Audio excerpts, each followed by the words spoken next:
Hi ladies, I'm jumping in right before the video starts because I realized that I didn't film an intro to this video. I was supposed to, but I was late to my appointment. It's a whole thing. So basically, I'm going to take you guys on my journey of getting electrolysis done. Electrolysis is a process that permanently removes unwanted hair. Specifically, we're focusing on my chin because I have a hormonal condition called PCOS. And though that's one of the aspects of PCOS that really bothers me the most, it makes me feel self-conscious. So you're gonna see my chin here. It's gonna be very unflattering, but yeah. Okay, I'm gonna let the video start now. So basically, this is me showing you her space. I'm also gonna be showing you how she's set up and her certifications. Let's just be showing you the bed. She takes my temperature because of COVID. Here I am showing you her licenses and her certifications. She's extremely professional and skilled. So you guys would have already seen my intro and met Ellen, but she's gonna talk about the process. You know, this is not my expertise. I just do skin, so I don't do this part of it. And is it angled right? I think so. Pretty good, yes. I can adjust it. Okay. So, yeah. I'm ready when you are. I'm Ellen Andrews, licensed electrologist here in Florida, and I will be working on her face and chin, neck. I'll be using heat to destroy the hair. It is a process electrolysis. Can you tell them why it's better than laser? Sure, of course. So, first of all, electrolysis was discovered in 1875 by an ophthalmologist who was, someone had a ingrown eyelash, and so he was able to create electrolysis to remove the hair. Laser is relatively new. It was discovered or invented in 1983.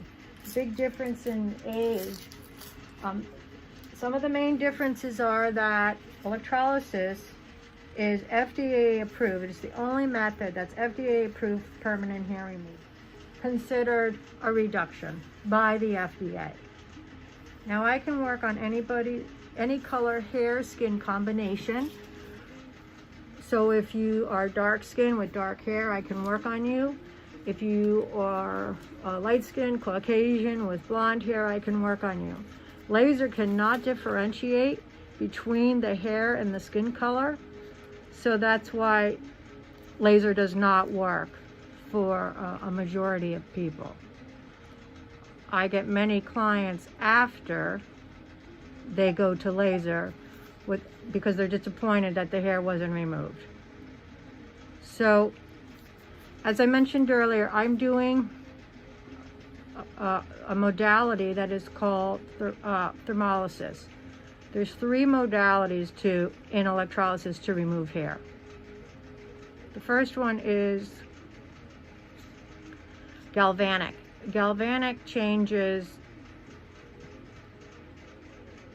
salt under the skin into sodium hydroxide or lye to destroy the hair. Thermolysis uses heat to destroy the hair, and that's what I'm using. And then the third method is blend. And what that means is it's a combination of both galvanic and thermolysis. I usually always start out using thermolysis. Some people might say, oh, I want the blend because it's 2 methods and I want the hair gone. Well, part of the problem with the blend is it takes like much longer because 2 processes are being done under the skin.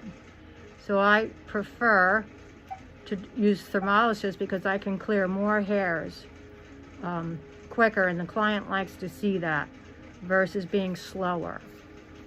Now, the reason electrolysis is not a one-shot deal, and it requires several sessions, is because we have 3 stages of hair growth.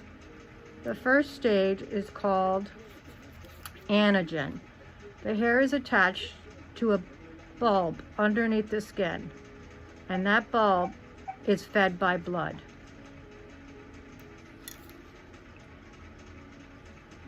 The second stage and the third stage, the catagen stage and the telogen stage, is where we are shedding our hair, so there's no bulb attached.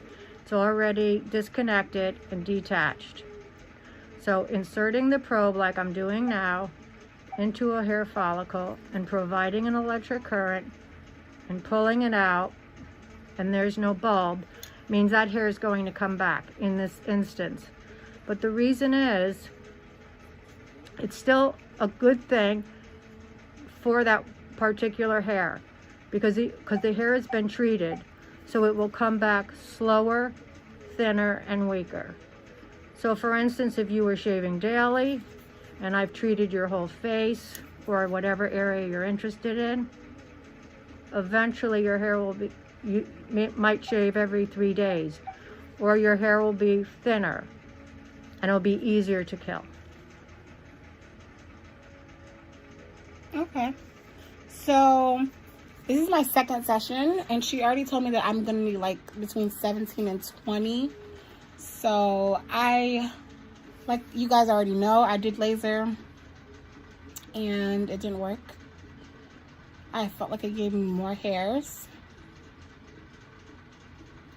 So there's no way with electrolysis that can create more hair. When you have electrolysis, you should, in between sessions, or you can, shave, trim, and scissor. Waxing, tweezing, and threading all rip the hair from underneath the skin, and that affects blood flow and makes the hair stronger. So you never want to do that. So I tell all my clients that the first time they call me, from now on, you will only shave, trim, or use a scissor. Certain medications can make you have stronger hair, and heredity, as well as the previous method of hair removal. And then the last thing is, and the most important, is your hormones. So many people have a hormone imbalance, and that can cause hair growth. I work on so many girls that have damage to the skin, and that's from tweezing. It's trauma to the skin. So that's why tweezing is a no-no. So right now I'm using, it's a prepackaged disposable probe. Each client, depending on the thickness of their hair, I select a probe accordingly. So they come in packages like this. I buy the best ones. They're insulated. Everything has to be sterilized. I have enough tweezers, probe holders, rollers, because I do a process afterwards called cataphoresis for each client, or for a day's client. And at the end of the day, I put it into the Wayne sterilizer. It's like a toaster oven. After it's been disinfected, I put it in there at the end of the day, and that kills everything. So I wanted to bring you guys along just to show you the actual process. And then after we're done, it's like a 45-minute session, I will come on and I'll let her talk about aftercare, like the do's and the don'ts. So I've just applied aloe vera to the area that I epilated. That's what it's called when you do electrolysis, epilation. And I'm setting the machine for cataphoresis. And this is a sterile roller. And I'm going to roll her skin, which reduces redness, swelling, bumps, and brings the skin back to its pH balance. Barbara's holding a rod, and that's conducting a current through her body. And I can taste it. And some people taste metal and have a little tingling. Mm-hmm. Oh, yeah. Some people don't taste anything. They just feel it soothing. It does feel good, though. Okay. So you can hop on up. Okay. Now we're going to talk aftercare. My chin looks so much better. This is a pimple. You know, that happens sometimes. Oh, man. So aftercare is no sweating, swimming, and sauna. She said no sweating, swimming, or sauna. I'm not going to do any of that. For 24 hours. Because you get out of jail card for working out. I have an after treatment paper that I give to all my clients. And this is a trifold. So to take care of her skin, it's important that since the pores are open, even though I tried to close them with the cataphoresis process, that she takes care of herself so that there are no issues. So I still do my skincare regimen. But see how good my face looks right now? So what I'm trying to say is tonight when she washes her face, she's going to use gentle products, no scrubbing for 24 hours. Makeup needs to be with a clean applicator tomorrow, or new applicator. She needs to keep the area clean with aloe vera, neosporin, vitamin A, hydrogen peroxide, and soap and water for sensitive skin. Any of those items. Not using harsh soap. Or any aroma. Nothing with aroma, because that could get into the pores. And if she feels like a little swollen, because that is a side effect, she can put some ice on it when she gets home. This will help. You need to keep your hands off the area, because if she touches a doorknob and there could be some bacteria or something. I know the mask is an issue with open pores, so I always suggest make sure you have a clean mask. Sometimes I say, hey, put a paper towel in there until you get into the car so you can take your mask off. If you get a scab, especially with picking out some ingrowns, you just leave the scab and that will go, that will go away. So no tanning salon, limit your sun exposure, and that's about it. So the first 24 hours are the most important. Yeah. So after my first session, I had nothing but scabs, and I was a little bit nervous because I've gotten this done before by someone else. We weren't very compatible, so I only got it done once. And when she did it, I had no scabbing. I didn't even feel the amount of like heat that I feel when Ellen does it, so that's why I feel like it's gonna work this time. And so I'll keep you guys posted on what my skin looks like in a few days.